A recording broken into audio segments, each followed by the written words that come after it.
you to be able to come back for a second year. That's pretty rare. I mean, it's always a great time just to come out here and represent the university at SEC Media Day. It's a big time honor, and I'm just glad to be here. What's the fit like when you go? Man, I got a lot going on. So honestly, I went to Men's Warehouse, and I had to build this suit from scratch. It took me a lot of trial and error. I was probably in there for like an hour and 45 minutes, but I got a lot of accents. It's all in the details, so I'm happy with how it came out. You didn't get those shoes in the Men's Warehouse. Oh no, these are for Saks Fifth Avenue. Believe it. I saw your name on some of the preseason All-American lists. What is your reaction to that when you saw that? I mean, that's cool. A lot of my family was calling me about that, and I was just telling them, man, I have a lot of work to put in this season and to truly reap the rewards of that honor. But I'm definitely looking forward to it. That's something that I've always had my sights on since I got into college. So I'm blessed to have my name in that conversation. But after the season, it'll be even more blessed. How much progress do you think you made from the end of last year to now? A lot of progress. I really just had a lot of talks with myself about what I could do better. I watched every snap from my season last year and looked at every step and critiqued it. So it's all in the detail, trust me. I'm very focused and I'm dialed in for this season. Taurean, is there an obvious difference that you see with the defense already? Obvious difference. I mean, obviously, our communication and our effort are the two things. We've always had talent for as long as I've been at A&M, but as long as we communicate and we play with tremendous effort, I mean, the sky's the limit for our guys. Taurean, how have you seen Marcel grow from last year being a maybe starter midway through the year to the entire offseason going on now? He's taking command of the team for sure. He's just, he's the quarterback of Texas A&M, and that's not something that you should take lightly. So he has to bear the responsibility of that, but I like how he's been progressing thus far. You guys are 7-1 leading the SEC, and people talk about CFP, and then it didn't go well at the bottom. How do you pick up from that 7-1? What did you learn from what happened going down the stretch? You learn a lot about poise. You find out a lot about yourself when you're going through tough times. And one thing I know about my guys is nobody ever complained. We went out there to those games. We always put our best foot forward. And whether it was what we truly could have put out there, it's up for grabs, But we have so much work to do, and we know that. But we appreciate how we started off last season, but we know we left a lot on the table last year. Is there one word you'd use to describe this offseason? If so, why? Focused. I mean, when we go out there to work out, everybody's of course we're having fun because it's football, but we're focused because we're truly upset, especially with how it ended off in Las Vegas. We know we left a lot on the table, and that was a disappointing way to end the season, so we're just been truly upset. So I'll probably say we're focused more than anything. With so many returners coming back, does this feel like an experienced team? And then how much of a strength is experience for this squad? I mean, experience in the SEC is vital. You're going to have it. I remember being out there as a young kid, and you just know that you're going out there against older men. It's hard to beat. But everybody, we have a lot of guys from their last year. I think we have 20 plus seniors who are in their last year eligibility. So you got to have a lot of urgency about yourself when you're on your last year. So I've been seeing that from my guys, and I'm pleased with it. What does the experience look like on the field and in the locker room? Experience means that whenever things are not going as well, or you can feel that we're not working our hardest, that guys bring the team up and you talk to them hey, this is not our best. We know we're not giving our best right now. So you assemble the troops, you have a good motivational talk, and sometimes that's all you need is to bring everybody back to focus, and it'll be good from there. Are you the guy that's doing that talk? Oh, for sure, but I have a lot of help from my guys too, and I tell my team that as well. Of course, I'm gonna be the captain for a long time. I'm gonna be leading, but sometimes I'm not gonna have my best days. I'm gonna need you guys to pick it up. So guys like Will Lee and Cassius have been doing a great job this offseason with leading me and helping me lead the defense. What would you say to those that say, A&M looks pretty good on offense, things like that, but just don't trust their defense yet going to the next this upcoming season? So, what would you say to those that would doubt how good A&M might be on that side of the ball? I mean, there's nothing to say to them. We'll just show them. We really have fine-tuned our defense, and I like where we're heading right now. I like our plays. I feel good about who we have putting out there on the field.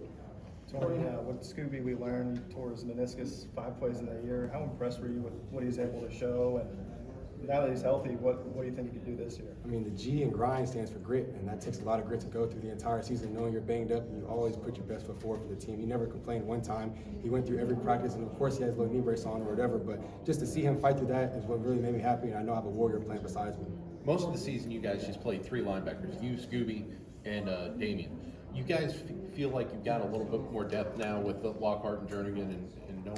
Lockhart, Jernigan, and Noah McCubbin have made tremendous strides throughout this offseason. Those guys are smart. I mean, Jordan Lockhart and Tristan Jernigan, those two specifically, and a little bit of Noah McKell, they follow everything I do, whether it's how I approach the meeting room or how I approach the weight room. If I'm in there getting extra, those guys are getting extra as well. So those guys are like my little brothers. I hosted them on their visits, so I'm glad that they're still in the Aggie uniforms. I'm glad that they're following me. Taurean, how tough was it to lose to Texas at home and then watch them go to the semifinals?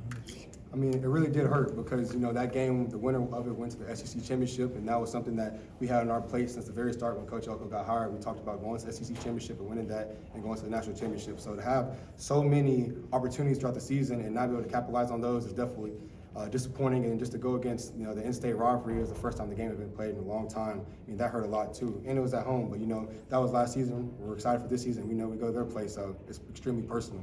Do you feel like y'all are being maybe overlooked a little bit going into this year? I mean, if we are, that's fine. You know, we're not too worried about it. We're just focused on our team, really. Like, this team is extremely focused. Guys are not worried about who they are. There's no hierarchy in this team. We're all on the same level here. We all love each other, and we don't really make any excuses when it comes to the work getting put in. How much work have you done with Coach Hemphill, and what values he brought to this defensive unit? Coach Hemphill's great. He's always surveying the defensive field. He's walking around. You know, he's a great addition to our staff, so I'm glad he's with us. What are some maybe specific examples or moments where you really saw Marcel take it the next step in his leadership? Just when we're going in there at halftime, like USC and a little bit of Texas as well, like, you know, we're not playing our best on both sides of the ball, but the offense especially, like, he's taking control of that. He understands that he's the quarterback. Like, there is no more backup quarterback Marcel. He's the QB1 for Texas A&M, you know, so that comes with a lot, and I know he knows that as well. And like I told him earlier this spring, you gotta get bigger shoulders if you want to succeed. Yeah, I guess until that moment too, just was there some give and pull of, you know, he wasn't the starter and then he became the starter and then he got benched again and he got. What was the give and pull of that, and for him to finally be there at 100%, like he's the guy? I mean, really, when we were going through those times, whenever Marcel was playing a little bit and Wigg was playing a little bit, we didn't care. We knew that both of them, we trusted both of them with the entire game. We just wanted to win. We don't care if we have Armand Reed Adams at quarterback. If he's going to lead us to an undefeated season, that's what we want, you know. So when we were going through that, those two really support each other the right way, and I was pleased with that because obviously in today's day and age, there can be so much drama in that, and the locker room can split up between who's the quarterback and who's not. But for us, we didn't really care. We wanted whoever's going to go out there and lead us to victory. Tori, this may sound like a little bit of a weird question, but do you feel like the defense is faster this year? It seems like, you know, you got some slimmer guys at the end positions. So, you know, do you think you're faster? I feel like we are getting faster, and I hope that the opposing teams can see that on film for how we run to the football. Like, the ball is everything. So as long as we get the ball on the ground, create TFLs, we get our hands on the ball, like interceptions and forced fumbles, I like where we're at. But, like, speed for sure is something that we prioritize here at A&M, and we're looking forward to put it on display. Taurean, saw you went on Marcel's private jet. Just what was that experience like? And then going to his camp and having all those teammates with y'all. I mean, yeah, we got the full Nashville experience, honestly. It was a great time to go out there, and I was just thanking my brother, Marcel, for that, because it's like, man, like, not too many people get to say they rode on a private jet, nonetheless with their best friend, you know. So we had a great time out there. He brought a couple of guys out there. We went to his high school. I don't know if anybody's seen his high school, but it looks like a mini college. So, I mean, I was happy to be out there and just glad to have such a great friend in Marcel in my corner.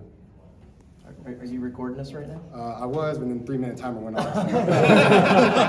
There's a reason we're behind the camera. You know, No, it's all good. No, it's all good. No worries. Coach James Bond. Anything else? All right.